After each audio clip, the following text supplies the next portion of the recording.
Hello, welcome to siguro ito na masasabi kong episode 1 ng aking daily vlog.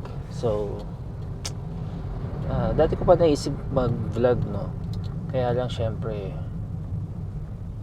parang mag-isip ko pa ng content, mga ganyan. Although meron naman ako, kaya lang ang hirap i-edit mo pa, diba? Tas isipin mo pa yung ano ba ipapatok ba to sa masa, hanggang sa syempre naisip ko na ano bang importante, di ba? Tsaka bakit ba ako magpa-vlog? So for show ba or what? For following? Naisip ko it's for myself. So kung ano yung minsan naisip ko, ano yung experience ko, kasi nga someday, di ba, mawawala tayo dito sa mundo, and yung mga may iwan natin, di ba, baka may maghanap, di ba? Kasi syempre ang dami ko rin mga pictures, pero hindi ko masyado, ba, out of 200, 100 pictures, minsan isa, dalawa lang ang na-upload ko, di ba, sa tuwing may lakad ako. So ayaw kasing nauumay yung mga sa social media, yung mga mga nakaka-view, di ba? Tsaka wala lang, para sa akin yung istorya nung trip na yon, na-explain na yun yung just one photograph. Parang yun ang para sa akin naisip ko, na kung ano man yung nangyari doon sa lugar na yun or what, kumbaga ako na lang nakakaalam. So yun lang. Anyway, parang ito yung pinaka-introduction, no? Ano ko na lang siguro. So vlog nga, di ba? Parang video vlog or blog, or parang journal na rin, di ba? Ng mga everyday endeavors ko, mga ganyan. You might find it boring or walang kwenta, pero yun ang nangyari sa akin. So ngayon sisimulan ko lang, di ba, para may masimulan at least. Dati kasi minsan nasisimulan ko i-edit, mga ganyan-ganyan, hanggang sa wala na, hindi na siya nasusundan, kasi nga nakakapagod. Ang pinaka nakakapagod yung editing, at saka syempre yung tawag dito, wala naman akong mga writers, diba? Wala naman akong mga videographers. So parang ano ko pa yung kung ano istorya nung nangyari do sa araw na yun, mga ganun. So hassle, yun lang. So about me, ano ba, what I do for a living,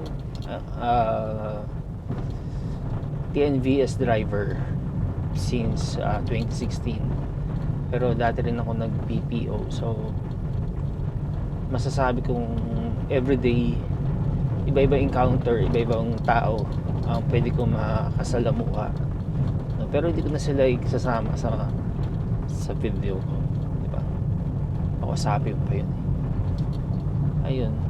So ano bang may expect nyo dito sa aking araw-araw na vlog, or di ba, araw-araw na, hindi man araw-araw, siguro every other day, depende. Ngayon kasi naghatid tayo sa Montalban, Rizal, galing Pasig. So may time tayo magaganito dahil wala naman tayo ni-expect na pasahero, diba, at this time. So raw ko na siya i-upload if walang interruption. So ano ba, ayun, at since 2016 nagda-drive na ako hanggang ngayon. Enjoy ko naman, kasi para sa akin ito yung gusto kong trabaho, nagmamaneho, di ba? Although naisip ko na rin magkaroon ng ibang ano, it's either yon or mag work from home talaga na sustainable. Yun ang trip ko trabaho, no? And ano bang hilig ko, ayun, nagmumotor din ako, so mag-expect kayo ng mga travel endeavors ko, di ba? So actually bukas magkakaroon ako ng ride papuntang Mindoro. By the way, I'm from base here in General Manila, NCR. So bukas ng mga tanghali punta Mindoro kasi yung father ng girlfriend ko is namayapa na itong nakaraang December 31, and I have to pay visit. Andun sila doon binurol kasi taga doon yung tatay. So hindi naman ako pwedeng since day 1 nandoon. Actually Sunday pa ang libing, pero Friday pupunta na ako hanggang Saturday last lamay kasi nga kailangan ko umuwi na Sunday dahil meron akong mga kailangan gawin ng Sunday na hindi pwedeng ma-miss. So I need to pay respect dun sa namayapa and to show yung family ng mga naulila, di ba? So hindi mo pwedeng ignore yun kasi immediate relative yung girlfriend ko.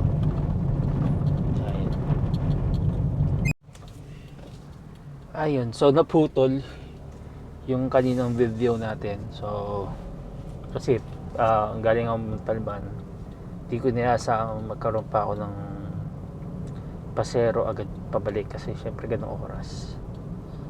And fortunately meron, so hindi tayo na zero pabalik dito sa medyo malapit na sa Marikina.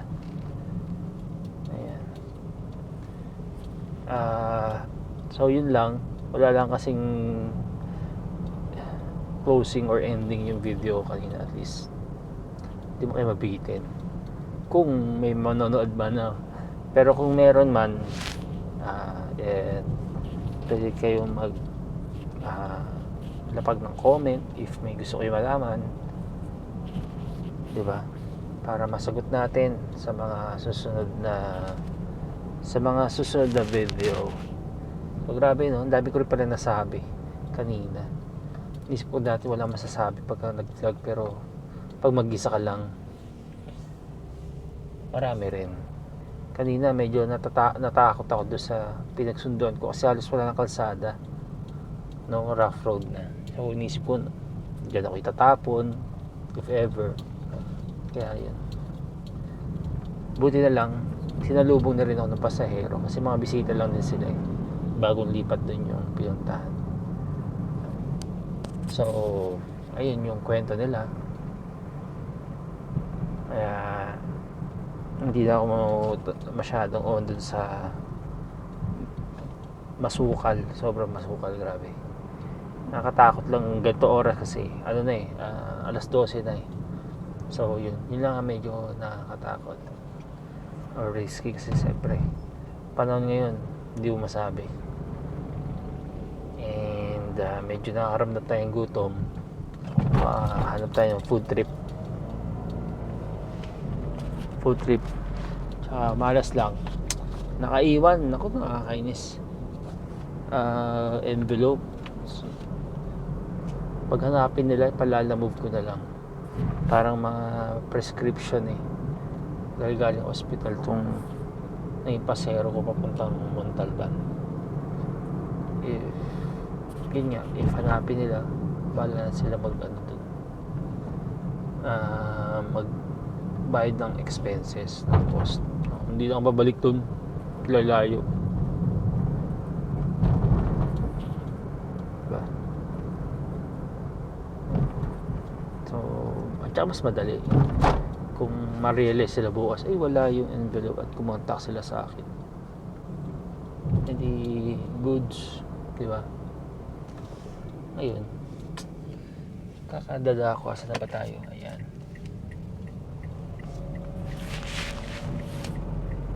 Okay din pala nagbablog, no? Minsan kasi nagsasalita lang ako mag-isa eh. Or yun nga, mag-isa lang sa isip ko, plano-plano. Ngayon, ewan ko kung may makikinig, ewan ko kung may followers ako, pero plano ko i-ano sa sa YouTube na lang, diba? Facebook page, Reynard Ocampo. Like and subscribe. Alright, sige, kwento ko kayo. Bye bye.